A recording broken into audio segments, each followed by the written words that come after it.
Hello, আসসালামু আলাইকুম। সবাই কেমন আছেন? আশা করছি আমার সকল ভিউয়ার্স ভাইয়েরা আপনারা যে যেখানে আছেন ভালো আছেন, সুস্থ আছেন। তো গতকালকে আমি একটা কফির বোতল আনি। দেখেন এটার অরিজিনাল প্রাইসটা দেখেন ৳১২৫। এটা অলরেডি শেষ। আমি ১০ দিন আগে এনেছিলাম মনে হয় ৳১৫০ নিয়েছিল।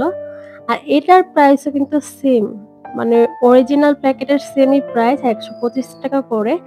বাট ব্যবসায়ীরা এক্সট্রা করে কাগজ দিয়ে একটা ৳১৮০, একটা ৳১৫০। আমি ২ দোকান থেকে ২ টা নিয়েছিলাম। যেটা শেষ ওটা আমি ৳১৫০ দিয়ে নিয়েছিলাম। আর এটা ৳১৮০। মানে কি পরিমাণে তারা সাধারণ মানুষকে লুট করে। মানে অরিজিনাল প্রাইসটা দেখেন সেমই কিন্তু। বাট তারা ৳১০ ৳২০ বেশি রাখুক। বাট না, তারা ৳৫০-৬০ র উপরে এই জাস্ট ছোট একটা কফির জার, যেটা দেখা যায় আমি যদি প্রত্যেকদিন ১ চামচ করেও কফি খাই, এটা ১০ দিনও আমার যায় না। মানে এত পরিমাণের কম থাকে বাট প্রাইসটা ৳১৮০ দিয়ে মনে হয় না এই কফি এনে আমি আর খাবো।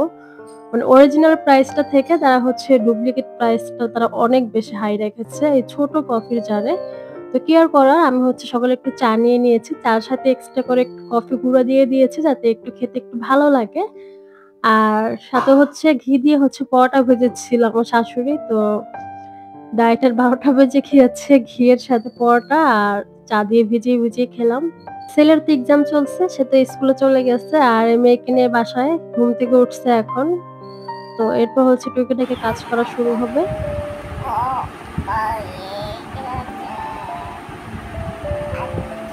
আটটা আটটা আটটা কে?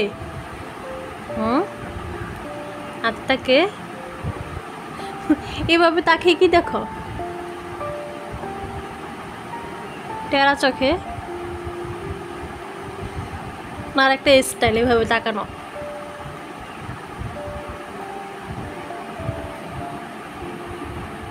কি খাচ্ছ? রুটি? রুটি খাচ্ছ? রুটি খাচ্ছ তুমি?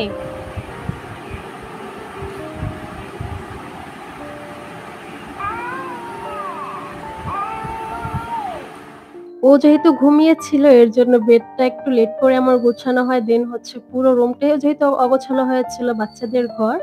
তো নাস্তা পানি শেষ করে মেয়েকে খাইয়ে দিয়ে আস্তে ধীরে কাজগুলো করে থাকি।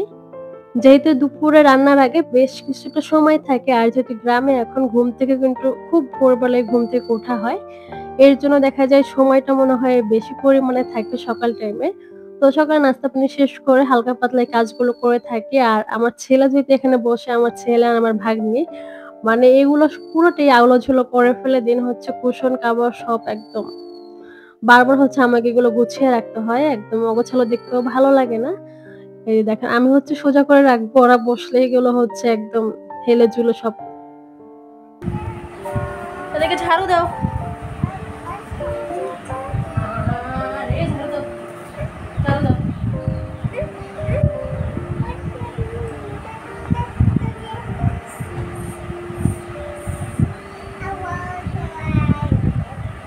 আন্টিদের একটু হাই বলে দাও। হাই, হাই, হাই বলো। আর আমি এদিকে কাজ করতেছিলাম। আয়াত বুড়ি আমার পিছে ঘোরাঘুরি। মানে আমি রান্নাঘরে যাবো, বারবার রান্নাঘরে আমার পিছে যাবে। আমি রুমে আসবো, কাজ করব। সে আমার পায়ে ঘুরতে থাকবে। মাঝে বিরক্তও লাগে, মাঝে ভালোও লাগে যে বড় হলে আর তো এগুলো করবে না। আমার ছেলে যেহেতু বড় হয়ে গিয়েছে এখন মোটামুটি, তো ছোটবেলার দিনগুলো খুব মিস করি। তো এখন যেহেতু মেয়ে এগুলো করে এখন আর ওভাবে ডিস্টার্ব হয় না। ভালোই লাগে যে মেয়েও তো আস্তে ছেলের মতো বড় হয়ে যাবে। বাচ্চাদের এই ছোটবেলার শৈশবের এই ছোট মুহূর্তগুলাই কিন্তু বেশ ভালো লাগে। তো বাহিরে হালকা বৃষ্টি নেমেছে। তো ব্যালকনিতে কিছু কাপড়-চোপড় ছিল, এগুলো গুছিয়ে রেখে দিচ্ছি। আমার প্রচন্ড ঠান্ডা লেগেছে। ঠান্ডা দেন কাশি। ঠিকমতো কিন্তু আমি ভয়েস ওভার দিতেও কষ্ট হচ্ছিল। কাপড়-চোপড় গুলো গুছগাছ, তো মোটামুটি আমার রুম সবকিছু গুছগাছ ক্লিনিং করা শেষ। আর যেহেতু একটু মেঘলা বৃষ্টি, বাহিরে প্রায় অন্ধকার টাইপের, তো ভাবলাম কর্নারের লাইটটা জ্বালিয়ে রেখেছি দেখতে যাতে একটু ভালো লাগে। অন্ধকার টাইপের দেখতেও কিন্তু মেঘলা টাইপের মাঝে ভালোও লাগে না। তো হুটহাট করে যখন তখন বৃষ্টি চলে আসে, আবার কিছুক্ষণ পরে রোদ। এরকমেরই চলছে কিন্তু লাস্ট কয়েকদিনের আবহাওয়া।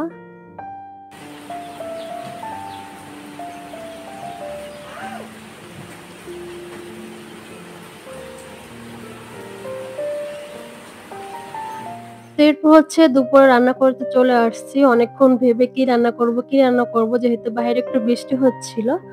তো ভাবলাম একটু খিচুড়ি রান্না করি। মানে ফার্স্ট অফ অল হচ্ছে মুরগির মাংস ছিল ওগুলো একটু ভুনা করে নিচ্ছিলাম। তো ভাবলাম মুরগির মাংসের সাথে ভুনা খিচুড়িটা খেতে বেশ ভালোই লাগবে। আর বাইরে যেহেতু একটু বৃষ্টিও হচ্ছিল। তো আগে হচ্ছে মাংসটাকে রান্না করে নিবে এখানে মসলা দিয়ে মানে আদা রসুনটা একটু কষিয়ে নিয়েছি। না হলে কিন্তু কাঁচা একটা ফ্লেভার চলে আসে। এরপর একে গুঁড়া মসলা, ধনিয়া গুঁড়ো, হলুদ গুঁড়ো, মরিচের গুঁড়ো, লবণ সবকিছু দিয়ে এখন অল্প পরিমাণে পানি দিয়ে কষিয়ে নিব।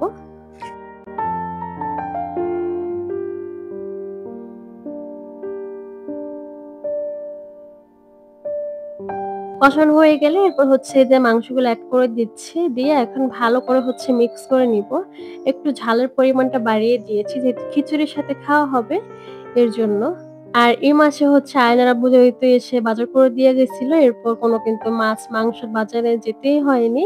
তো ফ্রিজে যা আছে ওগুলো দিয়ে হচ্ছে চালিয়ে দিচ্ছি অল্প করে। সে কোরবানির সময় এসে দেন হচ্ছে বাকি বাজারঘাট করা। তো যাই হোক, এদিকে এই যে ভাতের চালই নিয়েছি যেহেতু চালটা অনেকটাই চিকন ছিল। তো ভাতের চাল সাথে হচ্ছে কয়েক পদের ডাল ছিল আমার বাসাতে।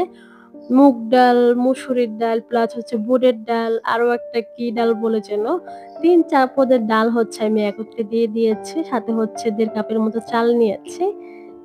আমাদের বাসাতে মনে হয় খিচুড়িটা আমারই সবথেকে পছন্দের। আমার ছেলে ওভাবে খায় না, আমার শাশুড়িও খায় না। ঢাকা থাকতে আমার শ্বশুর খেত বাট এখন দেখা যায় নিজের একার জন্য রান্না করতে হয়। মাঝে মধ্যে যদি তারা খায় তাহলে অল্প পরিমাণে হচ্ছে রান্না করে থাকি। যাতে এক বেলার বেশি যাতে দুবেলা না হয়। তো আমি হচ্ছে এই যে চালটা ধুয়ে দিয়েছি। চাল আর ডালের পানিটা হচ্ছে আমি আবার গাছের গোড়াতে দিব। মানি প্লান্ট গাছের গোড়াতে দিলে বেশ দ্রুত কিন্তু গাছগুলো বড় হয়। তো এরপরে এই যে মসলা কষিয়ে দেন হচ্ছে চাল আর ডাল একসাথে একটু ভাজা টাইপের করে নেব বেশ কিছুটা সময় নিয়ে।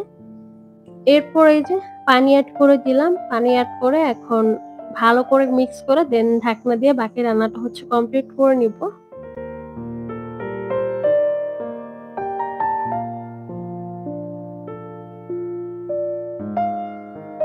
আর ওদিকে হচ্ছে মামা হচ্ছে কিছু গাছ থেকে আম পেড়েছে। তো কয়েকটা আম দিল। কাঁচা আম অবশ্য ছিল ভর্তা মাখিয়ে খাওয়ার জন্য। আর এই যে খিচুড়িটা কিন্তু অলরেডি অনেকটা হয়ে গিয়েছে। তো আবার হচ্ছে একটু ঢাকনা দিয়ে ঢেকে রেখে দেব। তার আগে হচ্ছে অল্প পরিমাণে হচ্ছে একটু ঘি এড করে দিচ্ছি। ঘি দিয়ে ভালো করে মিক্স করে ঢাকনা দিয়ে ঢেকে বাকি রান্নাটা কমপ্লিট করে নিলে কিন্তু হয়ে যাবে। তো মেয়েকে হচ্ছে ভাত ছিল ওটা হচ্ছে মাছ দিয়ে খাইয়ে দিয়েছি। ও আবার খিচুড়িটা খেতে খুব একটা পছন্দ করে না। তো এখন হচ্ছে আমার খাবারটা নিয়ে নিয়েছি। বাকি সবাই খেয়ে নিয়েছে। শুধু আমার ছেলে বাকি আছে। তো এখন হচ্ছে মা ছেলে মিলে হচ্ছে খাবার খাবো। আমার যেহেতু ঠান্ডা লেগেছে তো এর সাথে যদি ভর্তা হতো সরিষার তেল দিয়ে তাহলে কিন্তু আরো বেশি ভালো হতো। তো ভর্তা করার হচ্ছে আর সময় ছিল না। আর ওদিকে হচ্ছে ছেলের খাবারটা দিয়ে দিয়েছি। ও আবার ঝালের পরিমাণটা কম খায়। শুধু ওকে মাংস দিয়েছি। কোনো আলু কিংবা হচ্ছে ঝোল এগুলো কিছুই এড করিনি। এই ঠান্ডা ওয়েদারে সবসময় হচ্ছে খিচুড়িটা আমার পছন্দের। তো ঠিক আছে চলেন আজকের মতো ভিডিওটা এখানেই শেষ করে দিচ্ছি। সবাই ভালো থাকবেন, সুস্থ থাকবেন। আল্লাহ হাফেজ। আসসালামু আলাইকুম অ্যান্ড থ্যাংকস ফর ওয়াচিং।